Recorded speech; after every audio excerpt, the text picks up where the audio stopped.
आप सब लोगों के ध्यान में है कि पिछले दिनों जब विधानसभा की सत्र चल रहा था तो दो मुद्दों को लेकर के सदन में भी हम सब ने लगातार विषय को उठाया है और उस समय भी हमने कहा था कि भाई इस मुद्दे को लेकर के भारतीय जनता पार्टी सदन से लेकर के सड़क तक संघर्ष करेगी, आंदोलन करेगी। और वो मुद्दा है, एक तो सूर्या हांसदा की जिस प्रकार से हत्या करके उसको इनकाउंटर कहा जा रहा है, और दूसरा मुद्दा है रांची के नगरी में रैयतों की खतियानी जमीन पर राज्य सरकार पर जबरदस्ती रिम्स 2 के नाम पर लोगों से, आदिवासियों से जमीन को छीन रही है। दोनों ही मुद्दों को लेकर के आप सबके बीच मैंने पहले भी कई दफा चर्चा कर चुका हूं, फिर से मैं कर रहा हूं। सूर्या हांसदा एक राजनीतिक के साथ साथ सामाजिक कार्यकर्ता थे। बोरियो विधानसभा से वो व्यक्ति 4 बार चुनाव लड़े थे और अपने घर में एक भवन बना करके 250-300 बच्चों को शिक्षा भी दे रहे थे, उनके भोजन की, वस्त्र की, आवास की, सब कुछ वो चिंता करते थे। यानी जो व्यक्ति राजनीतिक में भी सक्रिय भूमिका निभाते थे और सामाजिक काम में भी वो लगे रहते थे।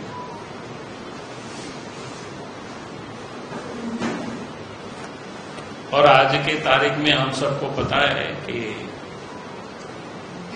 उनका जहां घर है डकेता लालमटिया के पास, तो वहां लालमटिया में कोयला का भी खदान है। फिर जहां से चुनाव लड़ते बोरियो साहेबगंज जिला, उस बोरियो विधानसभा क्षेत्र का जो मिर्जा चौकी वगैरह जो क्षेत्र है, जहां से पत्थर की बड़ी मात्रा में तस्करी होता है। कोई भी राजनीतिक और सामाजिक कार्यकर्ता होते हैं तो उसकी लड़ाई लड़ते हैं, आवाज उठाते हैं। तो आवाज जब उठाते हैं तो जो लोग इलीगल काम करते हैं उन लोगों के लिए वो कांटा बने हुए थे,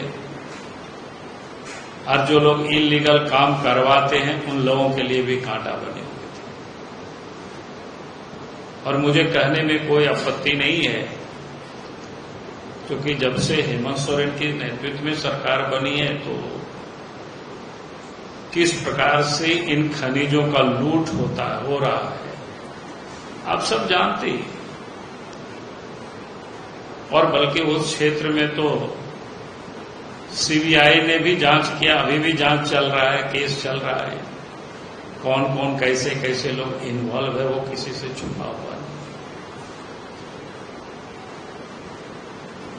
और वो व्यक्ति उन माफियाओं के विरोध में, भ्रष्ट अफसरों के विरोध में, दलालों के विरोध में आवाज उठा रहे थे, तो उनको रास्ते से साफ करने के लिए ये लोगों ने तैयारी की। और उनको जिस प्रकार से देवघर जिला के नावाटी गांव से, मोहनपुर थाना से उनको उठा करके ले जाता है और उनको बेरहमी से मारा जाता है। उनके शरीर आज भी, अगर आप सब लोगों ने देखा होगा, तो उनके शरीर में जिस प्रकार से चोट धब्बे वो लग रहा था, तो सीधा लगता है कि 3rd डिग्री यानी इलेक्ट्रिक शॉक दिया गया। बेरहमी से उसको मारा गया। जब मर गया तो उसको वहां फेंका और इनकाउंटर दिखाया गया। जहां उनको इनकाउंटर दिखाया गया पहले तो जब उनके लाश उठा रहे थे तो किसी प्रेस वालों को भी वहां जाने नहीं दिया, परिवार को जाने नहीं दिया, गांव वालों को जाने नहीं दिया,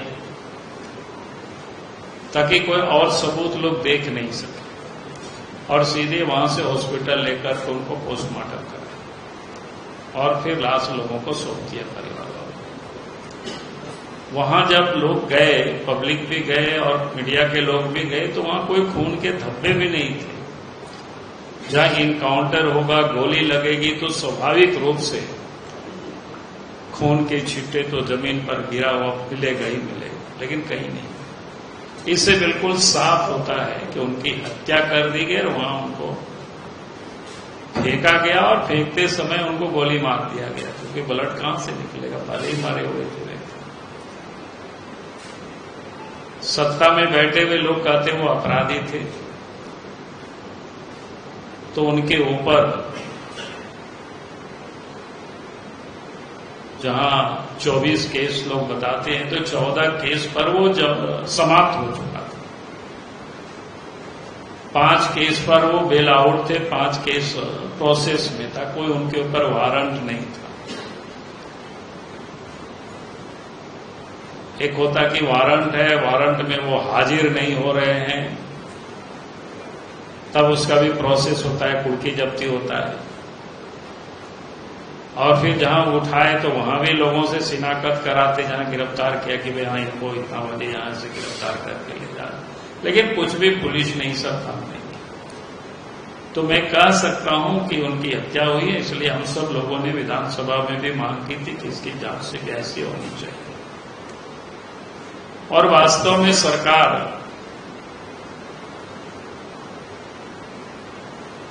चाहती है कि भाई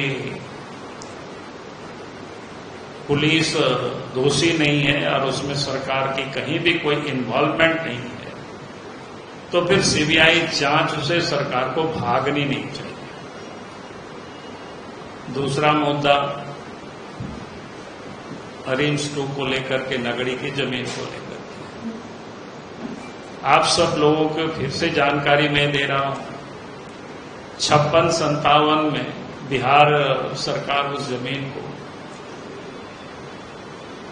बिरसा कृषि विश्वविद्यालय के लिए एक्वायर कर रही थी। उस समय वहां के लोगों ने विरोध किया, और विरोध इतना जोरदार था कि बिहार के मुख्यमंत्री उस समय के, तत्कालीन जो मुख्यमंत्री थे बिहार के, रांची आए और उस जमीन पर गए। जमीन को जब उन्होंने देखा, ये किसानों की खेती की जमीन है, और वहीं पर किसानों से कहा कि नहीं, इस जमीन को हम नहीं लेंगे, आप सब लोग खेती बाड़ी करो। और फिर लोग मालगुजारी देते रहे। 2012 तक भी गांव के लोग, नगड़ी के लोग, आदिवासी लोग रसीद काटते रहा। 2012 में सरकार की नजरें थोड़ी सी वक्त दृष्टि हो गई। IIM, IIIT के लिए उस जमीन को अधिग्रहण करने की फिर सरकार ने सोचा, तो लोगों ने उस समय भी विरोध किया, जोरदार विरोध किया, और विरोध के परिणाम स्वरूप इस मुकदमा भी लोगों के ऊपर हुआ, लेकिन जमीन पर फिर सरकार नहीं कुछ कर पाई, छोड़ दिया। लेकिन रसीद काटना बंद हो गया।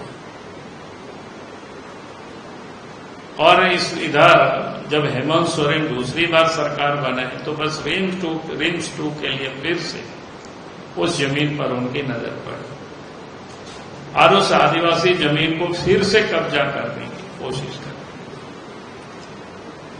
24 तारीख की घटना आप सब लोगों ने देखा है। गांव के लोगों ने किस प्रकार से विरोध किया, जितने कंटेली तार लगाए तो सब भी लोगों ने हटाया। चंपई सोरेन जी हाल महल के साथ जाने वाले थे, उनको हाउस अरेस्ट किया गया।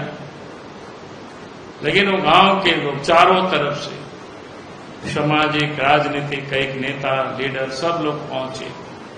आंसू गैस भी चले, लाठी भी चला, लेकिन लोग डरे नहीं, निर्भीक होकर के लोगों ने लड़ाई लड़ी और कांटेले तार को हटा करके किसान उस खेत पर। लेकिन विधिवत रूप से सरकार घोषणा नहीं किया। सरकार को घोषणा करना चाहिए कि भाई आप उस जमीन पर कोई निर्माण का काम किसानों को सुपुर्द कर दे। ये भारतीय जनता पार्टी सदन में भी मांग की थी, अब सड़क पर भी मांग कर रही। इन दो मुद्दों को लेकर के भारतीय जनता पार्टी ने तय किया है 11 सितंबर को झारखंड के सभी प्रखंड मुख्यालयों पर प्रदर्शन किया जाएगा और वीडियो के माध्यम से राज्य के महामहिम राज्यपाल को ज्ञापन सौंपा जाएगा। क्योंकि यह आंदोलन आदिवासियों से जुड़ा हुआ है, गरीबों से जुड़ा हुआ है। एक तो सीबीआई की जांच और दूसरा जो इस जमीन में लोगों को बेदखल कर रहे हैं, सरकार हठधर्मिता छोड़े और लोगों को वापस। 11 सितंबर को झारखंड के सभी प्रखंड मुख्यालयों में प्रदर्शन होगा, मेमोरेंडम दिया जाएगा। उसके बाद भी सरकार इन मांगों को नहीं मानेगी तो आगे और हम सब लोग आंदोलन करेंगे। इसको लेकर के फिर हम लोग तय करेंगे।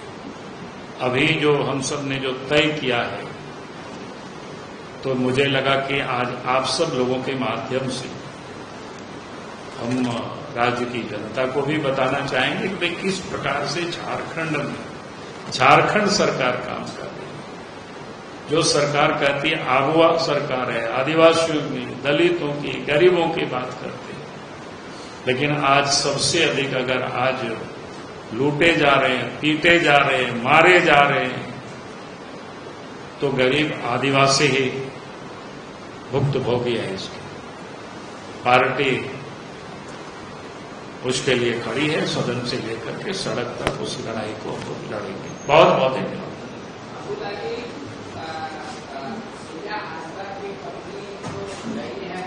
सामने आइए पांडे जी।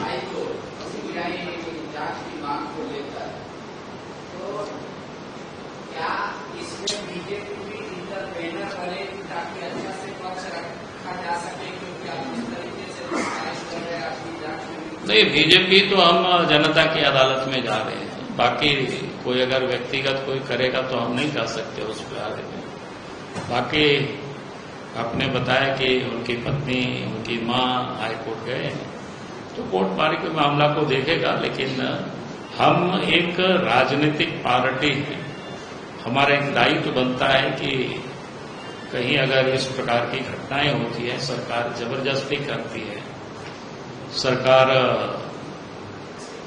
किसी की हत्या करवाती है और परिवार के लोगों को ये स्पष्ट है या वहां के भी लोगों को ये लगता है कि ये उनकी हत्या कराई गई है, उसकी जांच सीबीआई से होनी चाहिए। आप अगर संथाल परगना जाइए तो किसी को भी आप पूछेंगे तो हर कोई आपको यही बताएगा कि भाई उनकी हत्या कराई गई है, उनकी हत्या हुई है, उनकी कोई इनकाउंटर नहीं हुआ है। परिवार को अभी तक सुरक्षा नहीं मिला है, तो आप केंद्र सरकार से आग्रह करेंगे हस्तक्षेप करने का?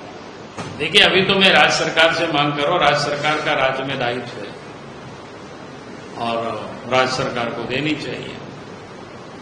एक तर्क है नगरी की जमीन को लेकर कि 2 बार उसके काम हो गया थोड़ा थोड़ा। एक बार लॉ यूनिवर्सिटी बन गया, एक बार रिंग रोड बन गया, थोड़ा सा काम बचा है, एक स्कूल भी बन गया है बाबूलाल जी। देखिए, बाबूलाल जी नहीं रोक रहे, वहां गांव के लोग रोक रहे हैं। हमारा तो वहां 1 इंच भी जमीन नहीं है। इसलिए पांडे जी ये बता दीजिएगा उन लोगों को कि हमारा वहां कोई जमीन नहीं है, गांव के लोग रोक रहे हैं।